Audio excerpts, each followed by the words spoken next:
Alright, I'm going to give you a quick tour of Ripley's wounds. So this is Ripley. This right here was one of her more mild wounds. It was, when we first got her, it looked like guts coming out of a smaller hole, it looked like, because her fur was just so matted you couldn't really see much. You can only see like this big one in the top corner here. And it was like, if you ever see Attack on Titan, you know how the Titans look? Like the Colossal Titan or any of those guys where it's just all muscle. That's what it looked like. It was like exposed muscle, but it was protruding a little bit. So we kept it really clean.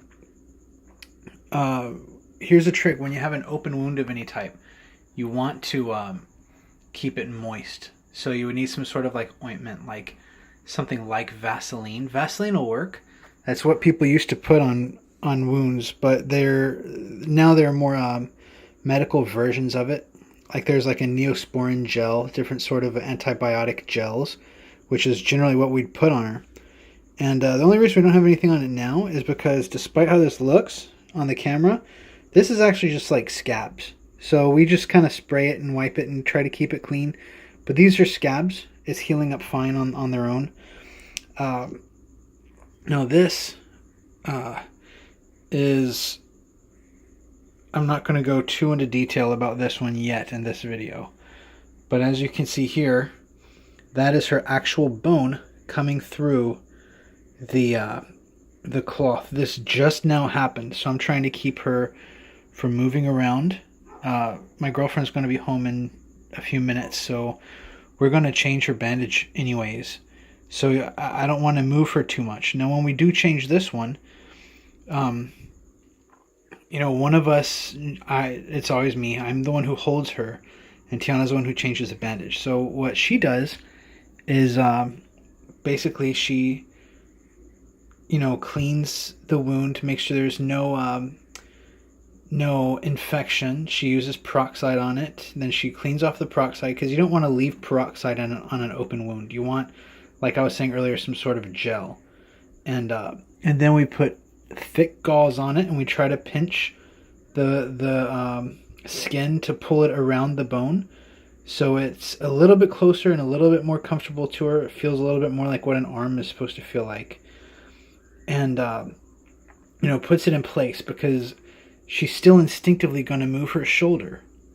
Now we don't want her moving her shoulder because that's going to irritate her bandages. And this is another important thing. Oh, look, she's such a calm baby. She's almost going to sleep. She's we wrap this over and under her other arm. We kind of experimented with it where we just wrapped it under her arm instead of over, and within a few minutes it had kind of coming off. Now this is a certain medical cling wrap, so it's not actually taped together with anything. You just wrap it and then it just sticks to itself. It's really cool. Now this here, her mouth, this is the one I'm most concerned about, because this, although it looks terrifying when you look at it, it's gut-wrenching and hard to look at, but I think the surgery to that will be a little bit easier, because all they really need to do is remove the bone, probably up at the joint, and then sew the skin closed. As long as everything is you know, clean, it shouldn't be that problematic. What I'm concerned with is this here. Now, her jaw is broken. You can tell because her face is sideways, like her jaw is sideways, so it's broken like that. But the belt or something, I'm not sure exactly how it happened because I didn't see her when she was inside the belt. It burned her skin and it tore her skin. And I think that's part of what she might have severed her jaw somewhere. Now, we'll know more when we get x-rays. But this right here, like for example, she has a burned ear, where you compare it to this here is fine. This is the one that's burned, and it looked a lot worse too, but it's scabbed. So she's healing fine, and if you see the videos of her eating, she definitely wants to survive. She's got a strong will, and I mean, you can't really tell if there's any infections from this camera, but all her wounds look clean. You know, it looks like what normal insides look like. There's no bugs, no weird discoloration, anything like that. So anyways, back to this. we were stumped at how to try to fix it, and as bad as it looks now, it actually looked a lot worse when we first got her home. And so we had to try to wipe up as much dirt and dried blood. It was mostly like crusted blood. We had to wipe up as much of that as we can to get to her fur so we could cut her fur down and try to figure out ways of taping things together without getting anything into the wound, as well as keep the wound clean. So, I mean, medical professionals, they know a lot better ways of doing this than we do. So we were kind of just, I hate to say it, but kind of guessing, but also, doing a little bit of research. And she had a Joker's, if you can see here. Now, my other hand is under her, and I don't want to disturb her by pointing, but if you follow the curvature of her, let's say her ear, from the bottom curve of her ear down to this line right here, I'll go real close to it, right there. That was a full-on slice. It looked like a Joker smile, and it sliced all the way up to her mouth. So what I did was I took a piece of tape, well, not like Scotch tape, but medical tape. You don't see any on her right now because we don't need it anymore. And I tried to tape up different portions of her face that are separated. I tried to put tape them back together just so they would heal closer together and be more likely to connect.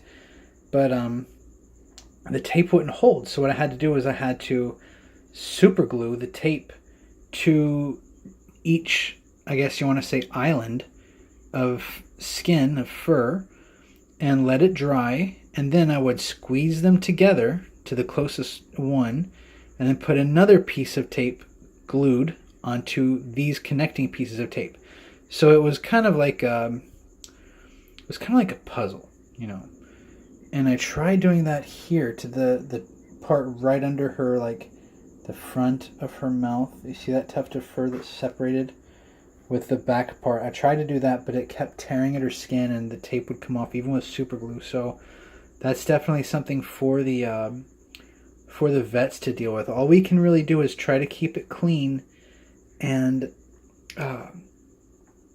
keep her in a sterile place. The room that we're in right now is a very recently renovated bathroom. So we turned off the water to the bathroom, cleaned everything, wiped it down with there's a certain types of disinfectants and cleaning solutions that use citrus, and a lot of bugs don't like citrus.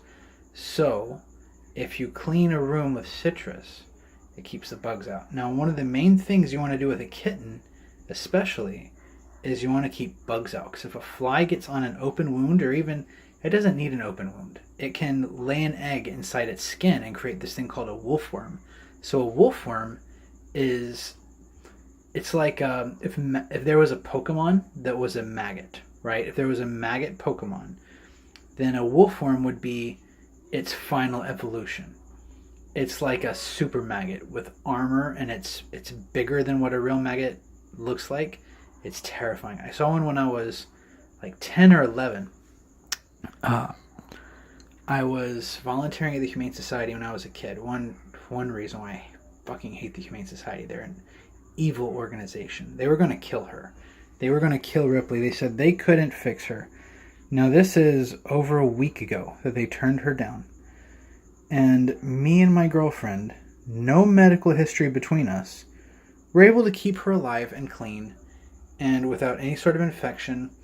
And thanks to the beautiful, wonderful people of the internet, we're able to raise money and get her surgery pretty soon. That's amazing. But yeah, back to this wolfworm. I remember walking into one of the operating rooms in the back of the Humane Society when I was a kid. And right now we live on, well, I don't want to tell you too much information. You probably already know if you are watching this. But at the time, it was in Tennessee. And I went into this back room where they were operating on a kitten.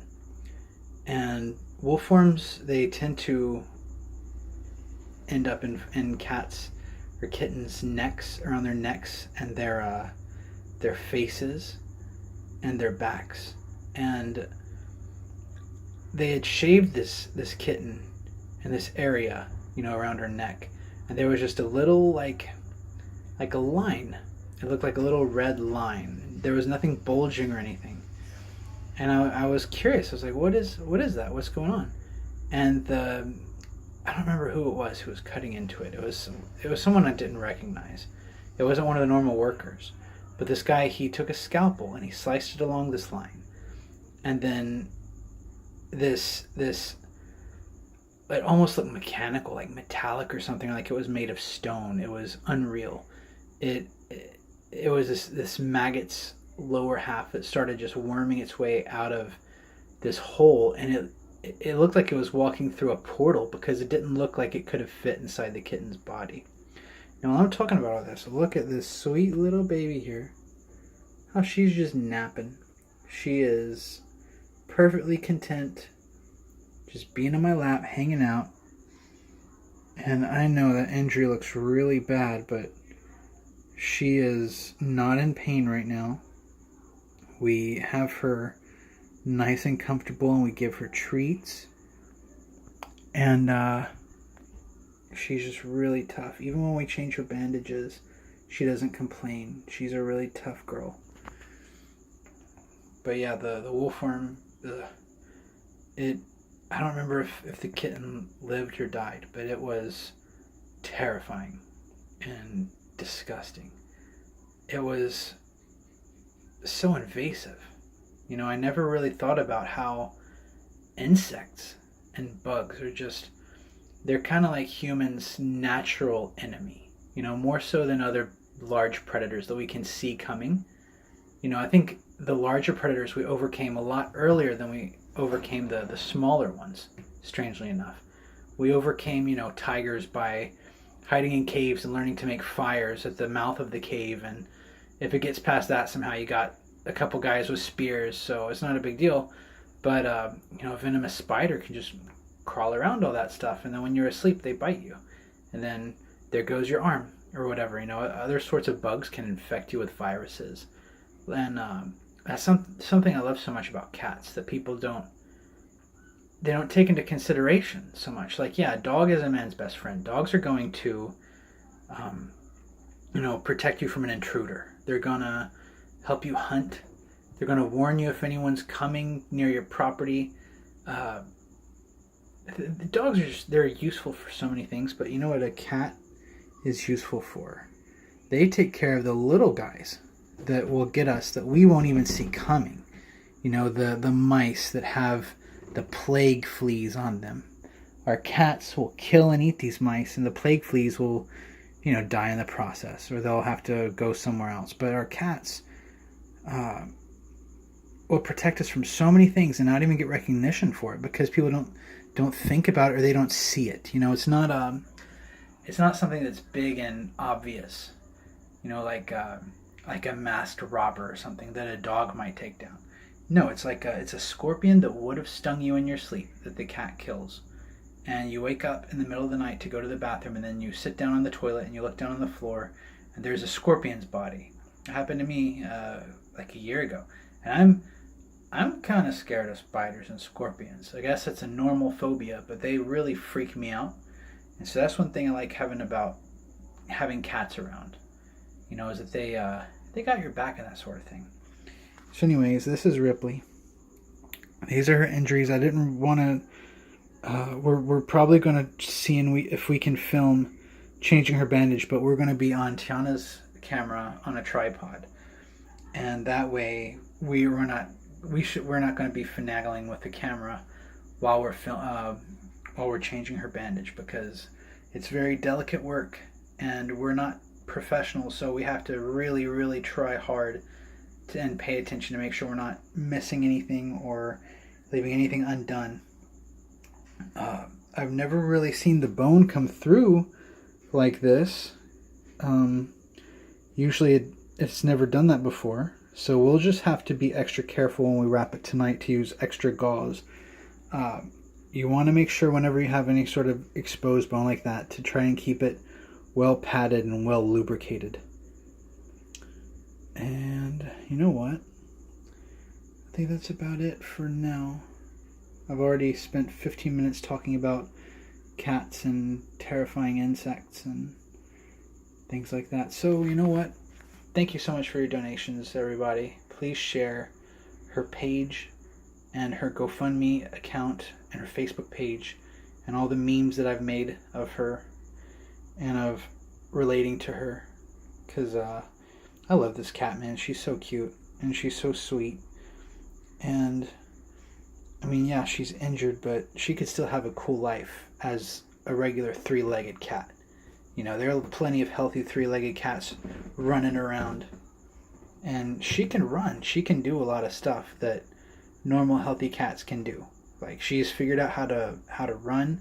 She can climb. She climbed up onto this, which is her little house. Oh, there's her snuggle cat inside there. That's her teddy bear. There she is. Okay, guys, I'm gonna go. I gotta get back to my girlfriend. Bye. Bye, Ripley.